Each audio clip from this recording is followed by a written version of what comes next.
All right. Good morning, everyone, and welcome to Portsmouth Coffee Talk Podcast Network with this segment of City Talk with Slim. And hope you had a nice weekend this weekend. But we're starting our Monday off with a little bit of jazz, and I'll end that right now so we can get into the subject with our guests. We do have a special guest this morning, and she is the Honorable Kathryn Kitty Bryant and Councilman, Councilwoman Bryant. Welcome, and Kitty. I'll probably be using Kitty because Please do. that's the way we've been addressing each other. And of That's course, right. I'm Slim, so and I respect your title as well. But like I said, when you have conversations, you use these, you know, Kitty and Slim. That's going to be fine. I hope nobody's Let's offended by that. But do anything, No, let's welcome, do it. welcome, welcome to City Talk with Slim, and thanks for agreeing to be here.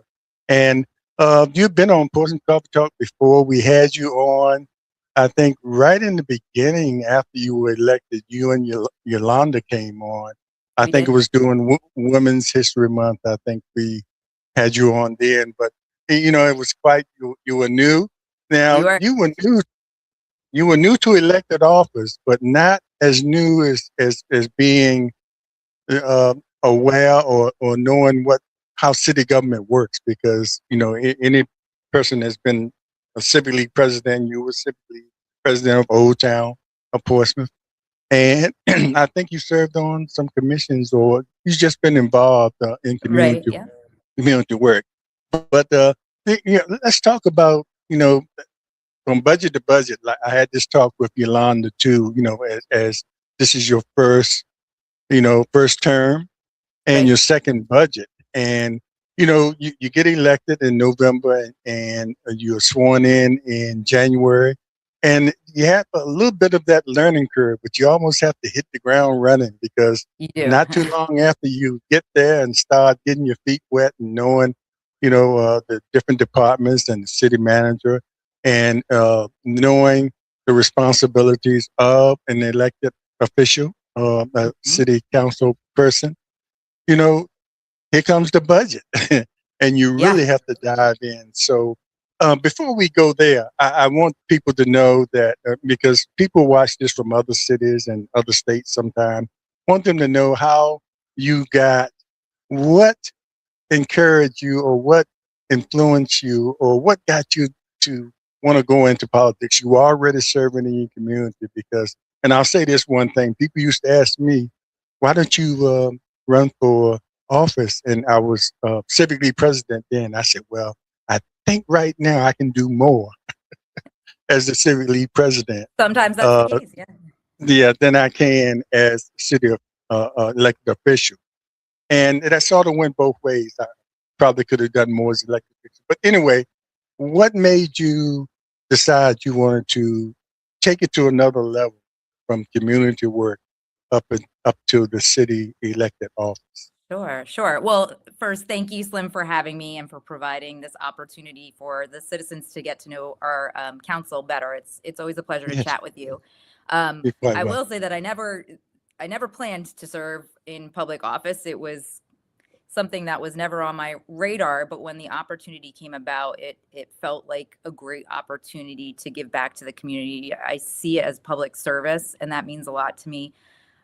So I was very eager to help Portsmouth reach its full potential. So my husband Hunter and I are raising our family here, and we've been here just about 16 years, and always felt like Portsmouth had just this magic and this great potential to be something fantastic. And when we started to see that council wasn't working as collaboratively as it could have, I was just completing the LEFCO leadership class, which I'm sure several people in your audience are familiar with. It's a city leadership class that's aimed at developing future leaders for the city. And I just loved that opportunity and saw it as a platform to do more. And with the election coming up a couple years ago, council seemed like like a great opportunity to give back. I was a little hesitant because, as you know, we have 3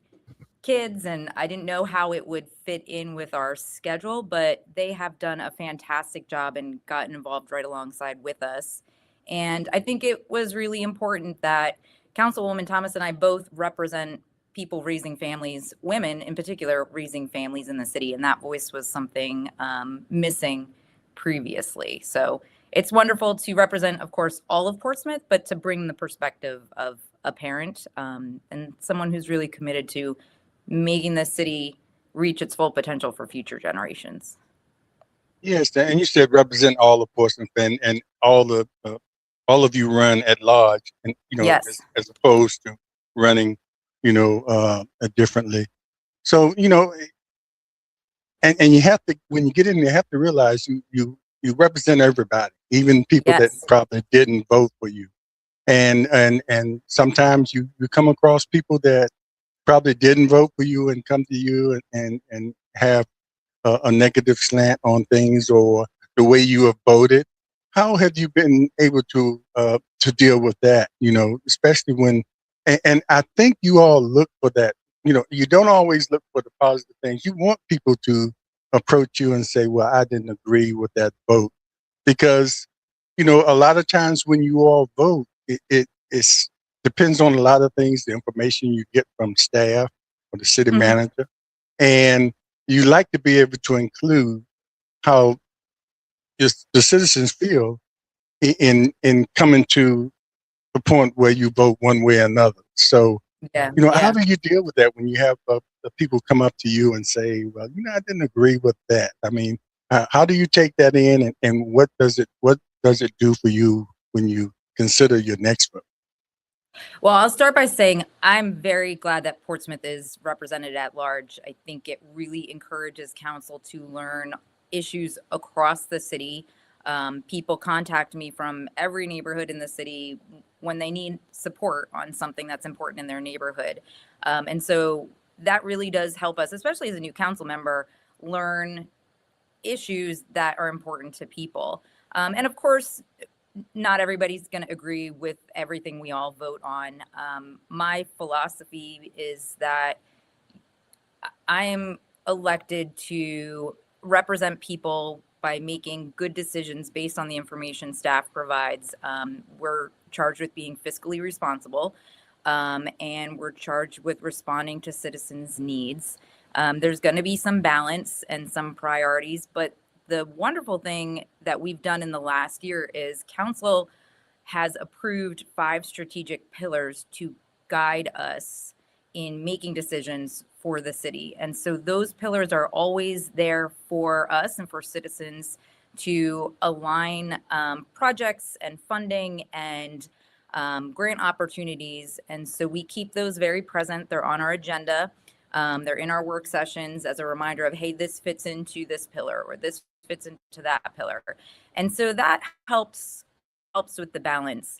Um, I'm always open to feedback and conversation. I love talking to people and love hearing what their perception is or what their opinion is. So I always encourage people to contact me if there's something that I'm missing or I need. I'm welcome to that. But it's it's the job to make the hard decisions, and at the end of the day, our role is to represent people in the best way that we can. So that's the territory.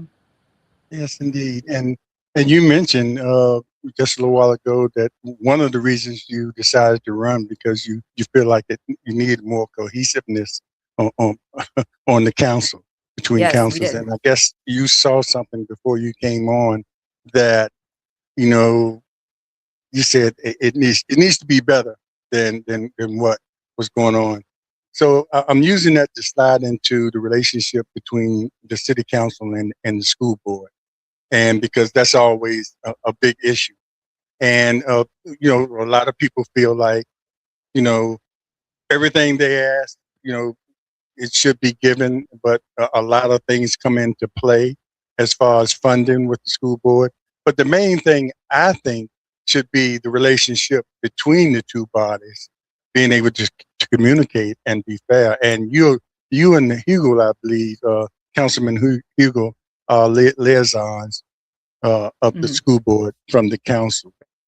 How do you feel that relationship is now? Because me seeing it over the years, and I can go way back, there have been some times where there's been a lot of contention between the two bodies, a lot of accusations and things like that, that probably didn't serve well as far as, you know, completely or fairly serving the public. How do you Yeah. feel that relationship is now? And if it needs improvement, what do you think should be done going forward? Yeah, we're actually having some conversations now. We have put some measures in place in the last year to improve that relationship, and it's a work in progress. Certainly, Councilman Hugel and I take the role of liaison very seriously. We're committed to being collaborative and having conversation and being open for discussion within the meetings, outside the meetings, and we did push for a retreat, which we were able to get all of us together, which it's a lot of elected officials to get rounded up in one room. And we all came together in the winter and had a very productive conversation. It was great for all of us to be together. We've been talking a little bit about whether we need to do that some more and have all of us together in the same room to align our priorities and talk more about funding. And overall, I think there are still some opportunities for us to grow our relationship, and we're committed to do that, certainly. And all of council is absolutely. We all have different connections to the schools, whether having served on the school board, having children, grandchildren, or working within the schools. But we, as a council, we are committed to making education a priority. It's one of our strategic pillars, workforce and education, and so we will continue to develop that relationship. Absolutely. Yeah, and I think public perception is important. And if we can see you all getting along, I think it goes a long way. And we don't want to, as citizens, to pick sides between the two bodies, because we know there are No. two different responsibilities that both bodies have. The council has more, and the city school board is, focused on education and everything like that. So,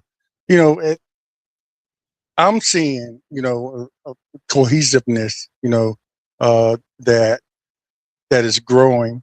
And it's always going to be a little contention, because anytime you get that many people together with different ideas and different approaches, you're always going to have some pushback on certain things, or different ideas of how to approach funding. And sometimes the funding is out of the hands of both bodies, which some people should understand. If you're depending on state funds Yeah. to Yeah. trickle down, and that doesn't happen, or more demands come from the state in the form of mandate that you all have to cover Right. as a Yeah. city. Yeah, that's really important for folks to understand, is that it is a balance. It's a balance with local funding, state funding, federal funding. Yeah, I'm really proud of the fact that our schools, our teachers are the highest paid in the region, because that really That's supports. important. That's very, Yeah, it yes. supports retention and hiring. And I'll give you an example. I've seen that directly with my kids in school, that um, test scores are improving, and we have teachers year after year, and they get to know your family. They know your kids. You feel very bonded to them. There's trust there. And so the funding that council has given to our schools in the last few years has supported the salary increases that the school board recognized that they needed to create a salary step plan that was better and going to impact that retention and that recruitment. So it has paid off. Our vacancies are down, and our kids are learning. So we'll continue to work collaboratively with the school board, absolutely, to support their needs and to support that funding and Yeah, have good thanks for that. conversations. Yes, and thanks for that. I think that's important. And as people watch and pay attention to what's going on, make sure you really pay attention. And this is me talking to the citizens at what goes on in both meetings of the parties, before you come to certain conclusions about what's really going on. because we really have some students doing some amazing things that's not Yes, we do. often reported. But sometime if you watch the beginning of school board meetings, you'll see those students being recognized Yeah. for some of the achievements they're making. So Yeah. before you speak out about what's not happening, make sure you're aware of some of the students that are doing really well, especially in the dual enrollment programs. That's Yeah, just that's amazing to fantastic. me. Getting a Yeah. degree, high school degree, and What an a opportunity. college. Right. What an opportunity. Slim, And people should know too that you have a master's in education.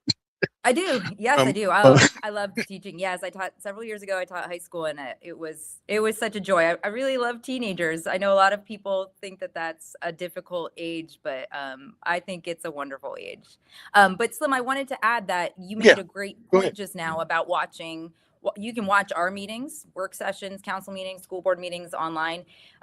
You can also watch economic development, planning commission meetings online. And there's a lot happening within those meetings that is very interesting to residents, whether it's the economic development pieces we have underway, or something like the short-term rentals conversation. So those Mhm. are also available on the city YouTube site. And people might not be aware of that, but they might be interesting to listen to. Sometimes I listen as I'm cleaning up my house and put my Yeah. AirPods in and listen, and it's a great way to catch up on the conversation. Yeah, I wanted to bring that up about the boards and commissions, and some of them, well, all of them to me are important. Being Sure. served on many of them, but you have the planning commission, which are served on, and the EDA, which are served on, which are pretty important, and Parks and Recreation, pretty important Hmm. commissions. So, and people should, like you said, people should watch what's going on there because a lot of your votes depend on the recommendations that come from these groups. Yes, So you don't absolutely. always, this public doesn't always see, when you get the reports and what's been recommended from these particular groups, especially the Planning Commission or the EDA. And the Hmm. EDA, controls, uh, they have their own treasurer, they control their own money, but they still Right. have the final word is you all's. But, they have quite a bit of power to do things that the city cannot do as far as, selling property and leasing, things like that. Yeah. Yeah. And So that's how that's important is it to you all? Because I remember one time when I was on the planning commission, we were making some decisions, and each time the council was going the opposite way. So we just said, hey, let's have a meeting with the council and make sure we all on the same page, because we don't want to be sending you all recommendations and you all going against everything we recommend. So how right. is important for those relationships Yeah. and the people that are appointed to, everybody should be given a fair chance to be a part of it. But, it's also important the people that are appointed to these commissions. Yeah, no, that's a very good point. So please, if anybody is interested in more information about boards and commissions, please reach out because our city is full of talented people with backgrounds and interests that support the work that we do citywide. And if you have something to bring to the table, we absolutely encourage you to apply. And anyone on council can get you information, or the city clerk can get you information. And as you said, Slim, that work is very important. That's where a lot of the detail work happens. And then recommendations are made to council so that we can fit it into the larger picture and have a conversation about it. And I will say that right now it's a really special time in Portsmouth because there is alignment in so many different areas about where we want to grow. And I'll use EDA as an example, because as you know, the city jail coming down, the waterfront development, the Link District, these are tremendous transformational projects for our city. And the work is moving at the pace it is because our EDA is involved and we are having good conversations with them. We meet jointly with them at least once a year, and of course are engaged with each other outside of meetings here and there.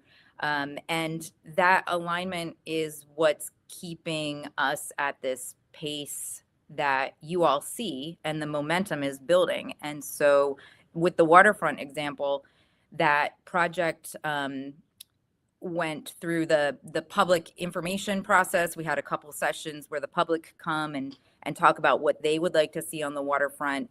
And now the RFPs were actually, the request for proposals were actually due at the end of July. So our goal is to have a developer selected by November, if not maybe a little bit sooner. And that is keeping us on pace to get that project moving. And as you're you know, talking about the old Holiday Inn site yes, as far Crawford as the Bay. Yep. proposals coming in, not Yep. where the jail is. That comes later. Yes, As to far clarify, as that okay, that's two separate okay, sections. Yeah. So okay, we'll call the waterfront the Crawford Bay site. okay. That's good for clarification. Thank you. So that is moving very fast, and as you know, it's a wonderful spot with an incredible view, and our goal is to make that accessible to everyone in the city. This is our special waterfront, unique property that we want everyone to feel they have access to. They're welcome to come down and eat and shop and have recreational opportunities. So that's moving along at a wonderful pace. And so that comes from that alignment with our EDA team. On the jail side, so since we were talking about the jail, so up the street by the former Civic Center, that is coming along. The demolition is incredible to watch. I'm sure that you've seen it. If you've come down for Yes. Sunset Thursday, I'm sure you guys have all seen it. And it's the jail is gone, and it has Look, already transformed what I'm it old looks enough like to down know there. when it was built. Oh goodness! And the next building will come down I very was a soon. little guy, but I remember when it was built. So it must And be was, incredible for you to see that change, and yeah, we're to see just that so change, excited about it. and what people people don't realize, or at that during that time, it was mostly industrial area. Right.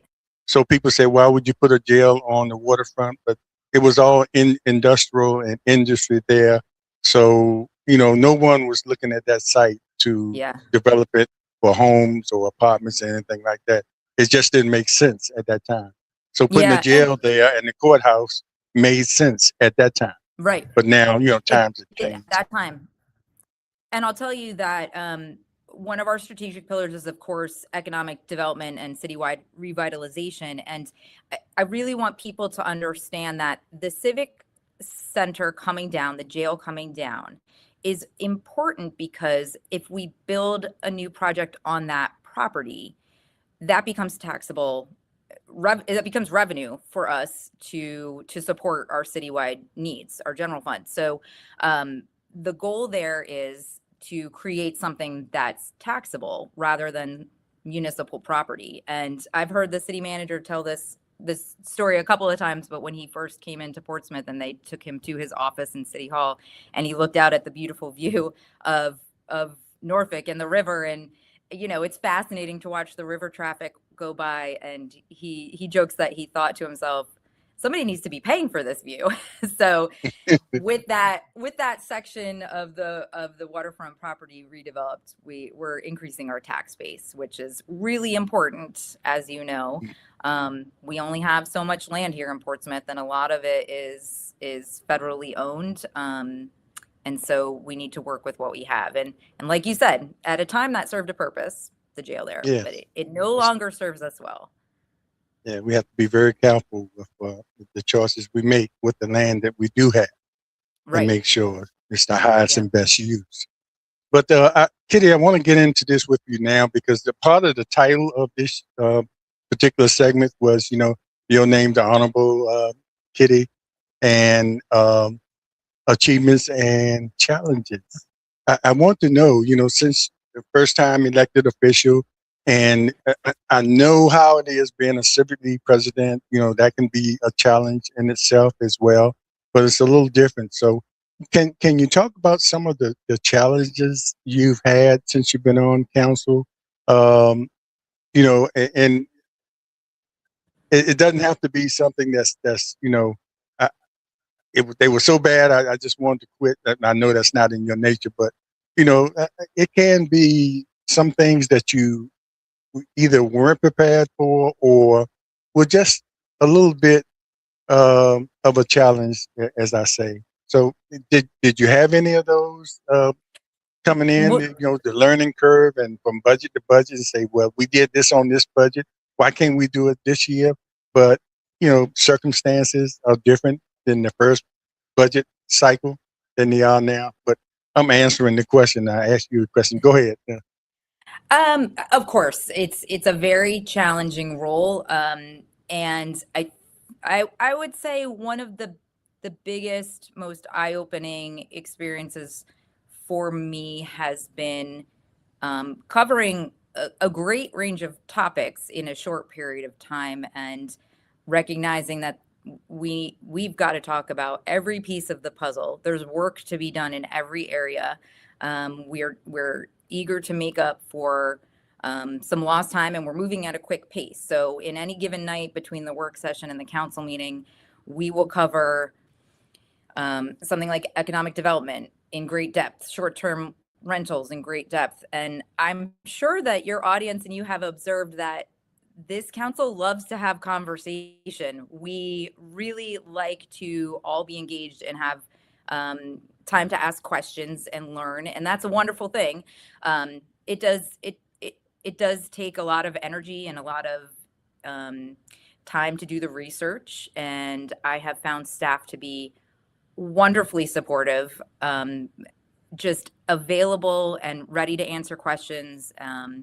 And so I would say for me personally, the greatest challenge has been, trying to more or less drink out of a water hose, keeping up and learning, because Councilwoman Tillage and I were just, speaking a couple weeks ago, and he made the great point that the city doesn't stop just because you're new. You just jump on Right. board and you keep That's going. why I said earlier. You're sworn in and you have to hit the ground running. You can't. Yeah. The learning And so curve is very short. Yes, and it's very important, as we talk about elections and serving in this role, that you look for people that are willing to take on those conversations, because a lot of times it's picking up the phone and saying, can you help me better understand this, and that's really important to know about yourself. I know this, but I might not have great strength in this, so what can I learn, and how can I find somebody to help me piece this together? So that's been a challenge. Other than that, I have loved this role. I told you earlier in this conversation, I love talking to people. I love being out in the community. It can be a little demanding with the schedule and kind of having to pick and choose. I can make it to this event, but I can't. I try and prioritize personally. I try and prioritize being in Portsmouth and present at Portsmouth events as much as I can. But that said, it's also very important for council to be present at regional events and even national events. And so we attend those types of meetings and conferences to get the even bigger picture outside of the city and meet people. And one of the most rewarding experiences that we have is going to regional events and hearing people say, "Oh, Portsmouth. Oh, wait, you guys are doing some stuff over in Portsmouth, aren't you?" There's definitely a conversation happening in Hampton Roads and across the state, I would even say. People are watching us and they're impressed by what they're seeing. They're seeing a council that is taking leadership seriously, is collaborating, and is moving things along. They see a city manager and city staff that are aligned with us on moving our priorities forward. And so I really want people to take away from this conversation today that Portsmouth is buzzing. There is a buzz about us, and that is just a really wonderful part of this role, is being able to accept that feedback and share it with the community. We should be proud. We should absolutely be proud of where we are today. Yes, indeed. And I was going to bring up that part about regionalism and how you felt about that, because it's very important that the Hampton Roads region, has a relationship, because each one of the 7 cities has their own niche, and Right. there are times when all 7 cities have to come together if you want to bring a large company into the region. You have to not worry about what city it goes to. because you have to use all the resources as far as introducing the company to the region, as far as the total number of people that are here, and the Yeah, colleges and everything like that. And whatever city it goes to, hopefully it benefits all the other cities as far as jobs and things like that. So sure, absolutely. regionalism is very important, and having that relationship between the other cities and sharing information Yep. is so important. Yeah, yeah, yeah. It's a great conversation that we're having right now, and all of council is committed to that conversation, and we're out there and we're promoting all things Portsmouth, and You all it's know lovely. and respect each other, and Yes, which is a good thing. yeah, But absolutely. the competition is always there. That's a good thing too. Yeah. Come Yeah, to Portsmouth. that's actually it's a really interesting point because yes, this council I'm happy to pick up the phone and call absolutely anybody on council and have a conversation. Hey, what do you think of that? Or what do you know about this? Or what can we do here? And we really do support each other. But I will say we're all different. I mean, we're clearly Yeah, all yeah, different people. We're different ages, different professions, different phases of life. And I think that's important for people to see because you can see yourself on council. I think anybody in the city can see themselves reflected on council as a part of this city. We're different, and that generates more conversation, and more conversation, better outcomes, more creativity in our decision making, better problem solving, and we're very solution oriented. And I'm sure you know from experience that the more different types of people and backgrounds and professions that people bring to the table, experiences that adds to it, it builds something, it builds a better dialogue, and I love that right. about our council. Yeah, that conversation is important to understand.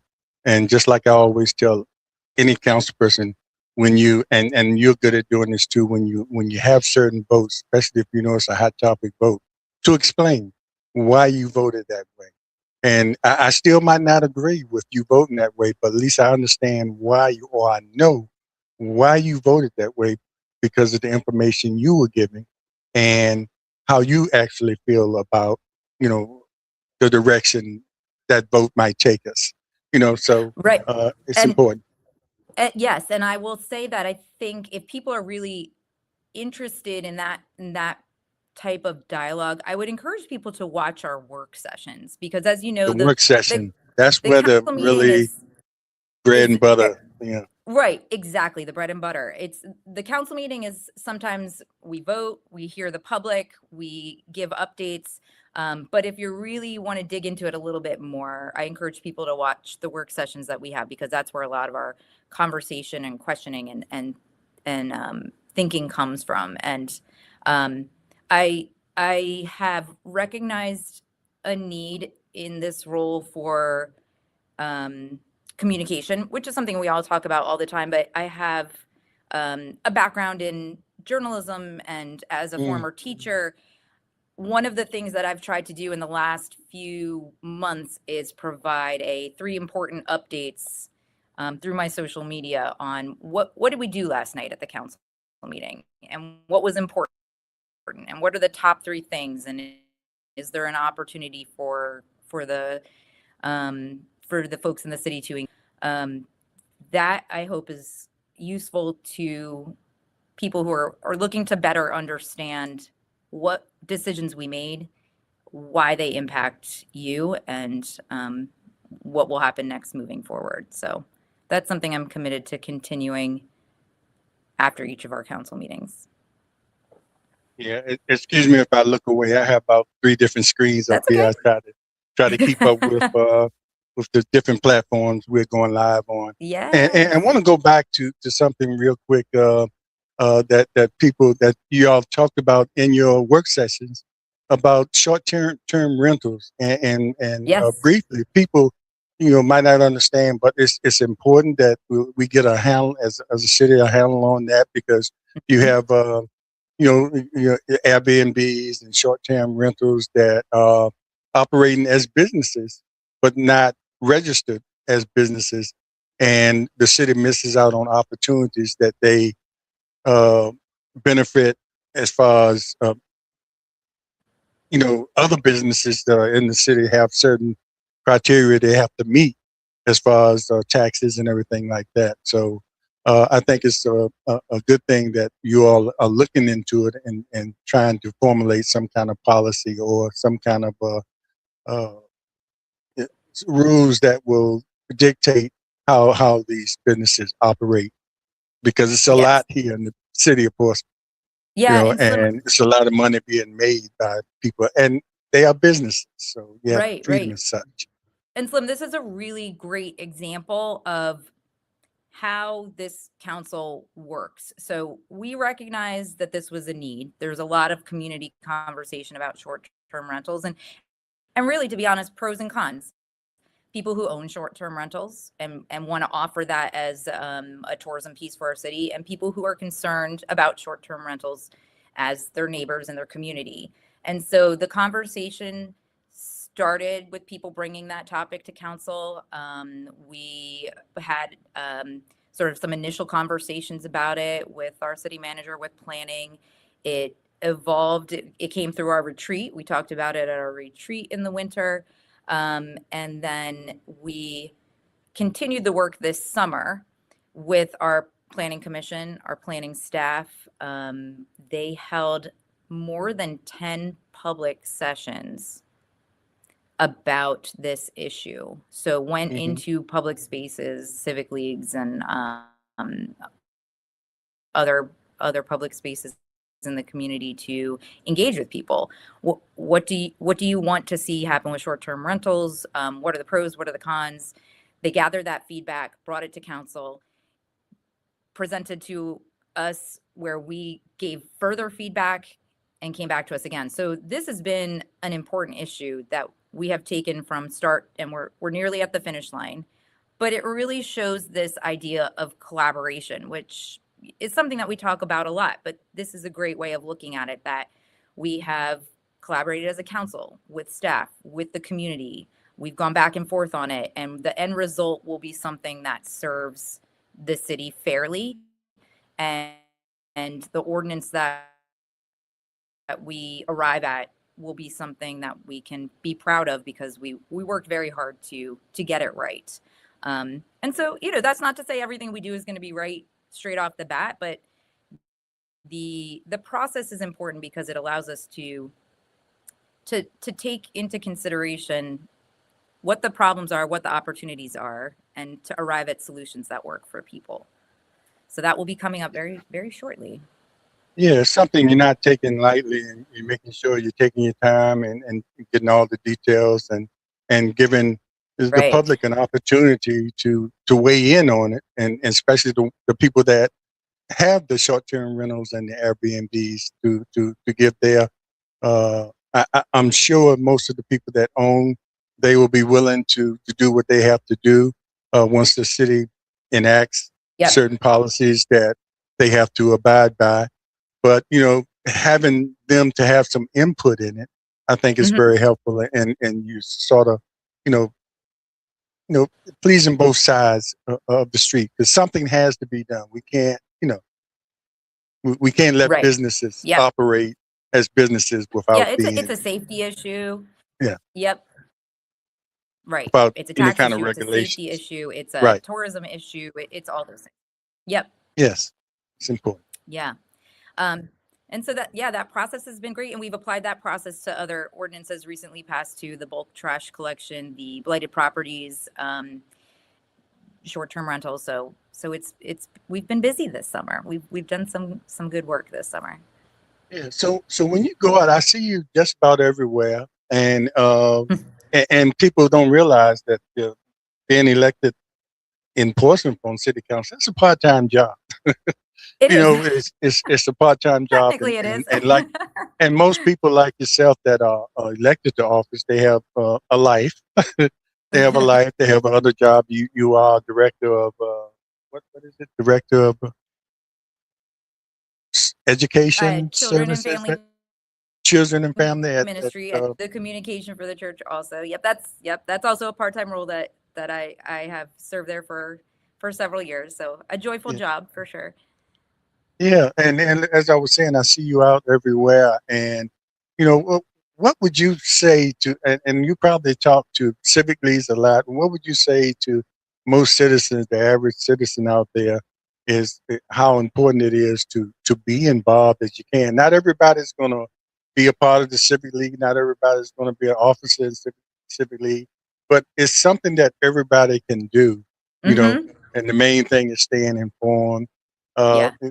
when you talk to people, what do you tell them? Because a lot of times people come up to you, I'm sure, and they have suggestions. They Mm-hmm. have, we need to be doing this, or you ought to do that. But sometimes it has to be a collective effort. You know, the Yeah. citizens also have to participate. Yeah. You know, and not depend on our elected officials to do everything. Yes. Although we elect you all to do certain things, but not everything. Some Right. of it falls back on us as citizens. Yeah. And there's a couple things I want to speak on there because that's a very good point. We talk to people every day across the city, and Portsmouth is full of fantastic people who are out there doing great work. And I think sometimes people don't realize that a little goes a long way. So being engaged level, if you're able to, it really does add up, and we do a fantastic job as a community. But there's always opportunity to get involved more. I will say, please, again, if you're interested in a board or commission spot, please reach out because that's very important work. But even something like picking up litter in your own neighborhood, and I love that as an activity because it does impact public safety. It impacts community morale. It's something that anybody can do pretty much at any age. Kids are able to do it. And community cleanups are a great way to meet your neighbors. And sometimes having that conversation with neighbors, it also sparks an energy, a movement to build within your neighborhood.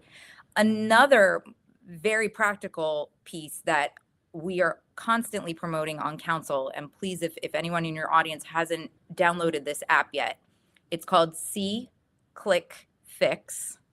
I'll say that one more time. See, Click, Fix. It's an app. You can put it on your phone, and use directly to city staff. If you have a pothole in your neighborhood or you're trying to pull out in your car and you can't see because there's overgrowth on one of the sidewalks, a light is out in your neighborhood, you can report that directly, create a record. Staff will dialogue with you. If you have an account, they'll get back to you and say, hey, we took care of this. This is fixed. And that's a wonderful way to connect because we can't always see everything. As much as we try and as much as we're out there, we just can't possibly see everything. And we can certainly accept phone calls and emails. That's wonderful, but things fixed. And it's useful for staff to see what the needs are across the city. So those are some of the tips that I'm sharing with people. And yeah, people are wonderfully receptive to using that app. It's been really, really successful, which is great. Yeah, I'm gonna have to check that out as well. Yeah. Yeah, and so we're getting a few glitches in on your end. I don't know if Uh-oh. it's on my end, but you're still coming through okay. But certain words, but we are coming to to the end of the hour, and I wanted to. You mentioned something about public safety earlier, and so I have to mention this. I have to Sure. bring up, the crime situation that all of our cities are experiencing, and especially here in the city of Portsmouth, we have a crime commission. And so, how do you feel about the? And let Mm-hmm. me inject something that I always mention about, sometimes what would help if we include some of the universities that we have around here, like and in Norfolk State. I brought many of those professors on that are part of the Department of Psychology, onto our show to talk about different issues, that maybe crime, you know, that deal with crime, and they deal with human behavior all the time. And sometimes we don't Right. take advantage of the opportunity to bring some of those people into a crime commission, to help. And I talk to some of those that are willing, you know, and that have put their name up or mentioned that they would be uh, willing to be involved in something like that, and they were never contacted. So, uh, that's some of the things, because we have to, when we're looking at crime, I think, in my opinion, we have to look at the mental stability of it, or, the socioeconomic environments that some people come from, and, that pushes them into that kind of behavior. So Sure. there are some of the things, we're looking at prevention, and that's where the real prevention is, in my opinion. So, I Yeah. mean, how Yeah. do you feel about that? Do you feel that, we, I'm sure we're trying to do everything we can on our end, and it's not up to the city council, you know, but, some of the things that you all bring to the table can help. Yeah. Yeah. Yeah, it's a wonderful question, and it's a very important issue to council, to our staff, and I will say that the um, chief of police, Chief Jenkins, is leading a wonderful team. He is providing regular updates to council, also available in our public work sessions. And I know that they are working very hard with the resources that they have. Something new that they have coming down is drone response to public safety issues. And that might be a topic for another time. That's a very cool piece of technology. But your question, I think, is more aimed at what are we doing people wise rather than tech wise. And so one of the interesting pieces that we've added to this puzzle is a group of people that are working for Portsmouth United called Community Violence Interrupters. And they are in our communities in areas that are known to have higher crime. And they are working on sort of what you described, Slim, which is getting to know people, getting to know problems, and working through those problems before they escalate into violence. And that takes time. That takes a lot of conversation, a lot of dedication, and they've been in place for a few months, so it's still a work in progress, but it's a really unique and important job, and it's new. And I'll tell you, we were at one of the State of the City events in I think in Norfolk, and sat with council members from one of the other 7 cities, and they were asking questions about it. How is this working? And we don't have that here, and that's a really unique way to target crime. Um, they don't work for the police department. They work through the Portsmouth United piece, which is funded by our state grant to help us target gun violence. But it's something different, and it gets to this human element that I think you're talking about, which is Yes, and people have to how do we understand that's understand people people and what they need. have to understand that's long term, and it has Right. short term advantages as well, but mostly long term when you talk about dealing with human behavior and where it starts Right. and the Yep. environment. And I did see a report where the technology did find 2 people that were accused of murder Yeah. of a young lady in London Oaks, and the technology was from Yeah. the cameras and the license identifier, Mm-hmm. and that technology brought two people into custody that they were charged with Yeah. murder. Yeah. So that part of it's Um, working too, but long term we have to make sure we doing exactly what you're saying with Portsmouth United, and so Slim, also bringing in professionals, psychologists. I think. another really important piece that I want to make sure that your audience knows about, because I think this is starting to get a little bit more of a buzz, is that, like you said, we need to create opportunities for people. And one of the programs that we offer is called Portsmouth at Work. And that is a career development um, department through our economic development department. And they have all sorts of training opportunities, career opportunities. where you can contact them and get on a path for a career that's going to support you long term. And this is so important because we are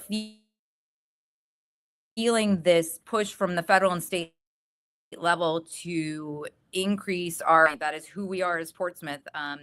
This maritime work and the growth in the maritime industry is going to be pivotal over the next several years. And so there's a lot of opportunity there career wise. And so the folks at Portsmouth at work, their director is fantastic. His name is Leo Akajobi, and he is a very easy person to talk to. And their staff will connect residents with career opportunities that will sustain long term. And so that opportunity could change someone's life. So if you are out of school, have a high school degree, but maybe not in a career that feels like it's going to sustain long term, this is a wonderful connection for everybody who lives in the city of Portsmouth to get connected to those folks. And again, please reach out if anybody is interested. Happy to point you in that direction. But there's opportunity there, because if you're raising a family, and we know how difficult it is financially right now for families in our city, but we want to support people long term, and in opportunities like this are so important. But part of it is just getting the word out. If you don't know, you don't know. Yes. So please reach out if there's anybody. If you don't know, you don't think anything's being done, but it's a lot being done. But it's not something that's going to solve the problem overnight. It's a generational thing. Exactly. But anyway, and so we winding down, and I want to thank you for this conversation, and look forward to having you back, and as hot topic issues come up, and you're very open, and I'm sure you'll come back and explain some of your votes that sometimes your votes are popular and sometimes your votes might not be. But it's a matter of, they might not be popular because people don't understand why you voted that way. Giving an explanation also really helps, let people understand why you voted that way. And it's not nothing personal or anything like that, but all the information that you got, that's the way you thought it should go. But anyway, I want to ask you, if you watched the last show with Councilman Hugo, I was saving this question for candidates, but I want to ask you this too, because the climate is different. Over the years, that I've been, being on city council or local politics has always been a nonpartisan thing. But lately, a lot of people, that bet might think this might be important and might not be. The local elected officials, is it important in your view that we know party affiliations or your national ideologies, about national issues, the ideologies on national issues? Is that important? Because most times, like they say, all politics is local, but sometimes lately some of the national issues or some of the national actions that are taking place trickle down and affect, like some cuts in education or something like that. So do you think it's important that the public locally knows the affiliations of the elected officials? I will say absolutely not. I do not think that party affiliation matters at the local level. Whether people want to know what party certain elected officials locally are aligned with, I don't think there's any problem in people knowing that. But my perception is that no, we are here elected locally to serve everybody in the city.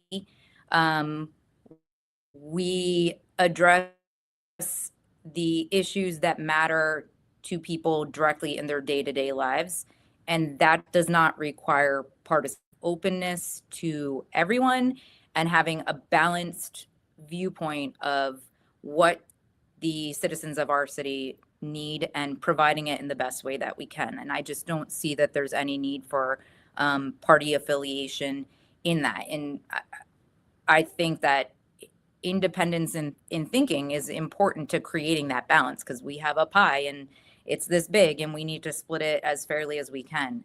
That said, we do interact with our state and national representatives frequently, and that conversation is important. And so, you know, there is a connection, but in the end, we are elected to serve all of the people of this city on issues that are nonpartisan, getting your pothole fixed, you know, making sure that the streets are clean and that we have police officers and firefighters who are well paid.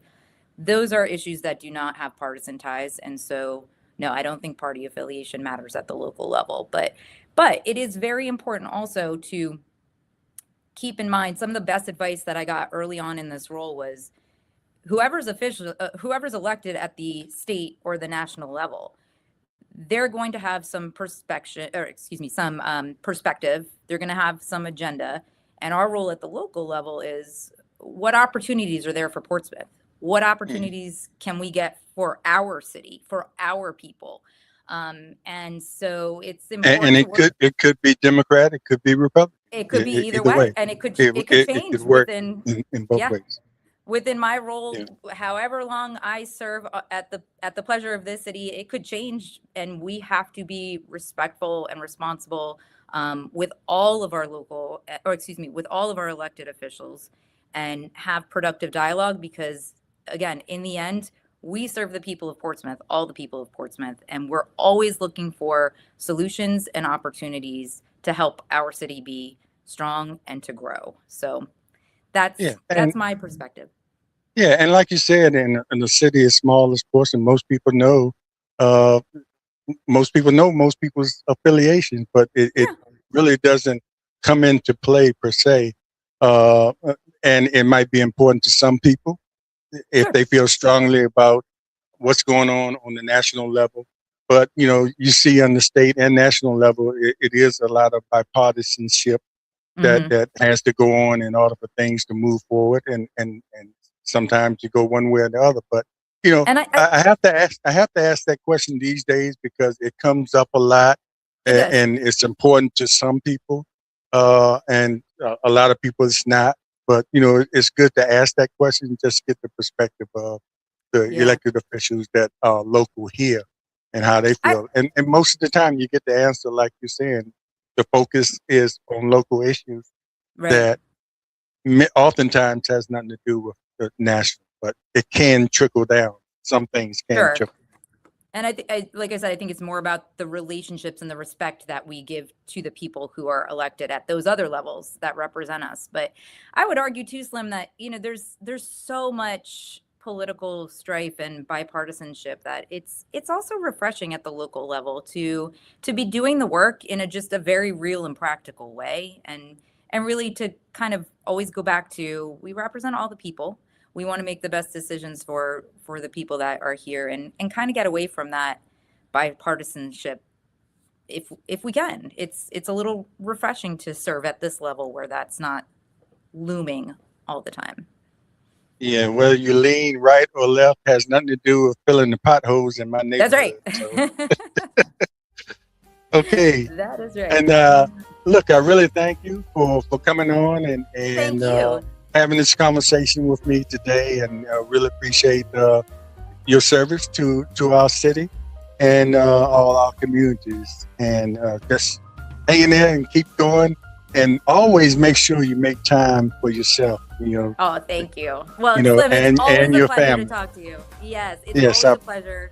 And thank you for the service that you provide our citizens, that they get to hear dialogue like this. It really is so important, and it's wonderful. Thank you. I'm happy to come back anytime. Yes, indeed. My pleasure. And thanks everybody for watching. We appreciate it. And if you're watching on Facebook, on our Facebook channel, make sure you like and subscribe and help us grow the channel here.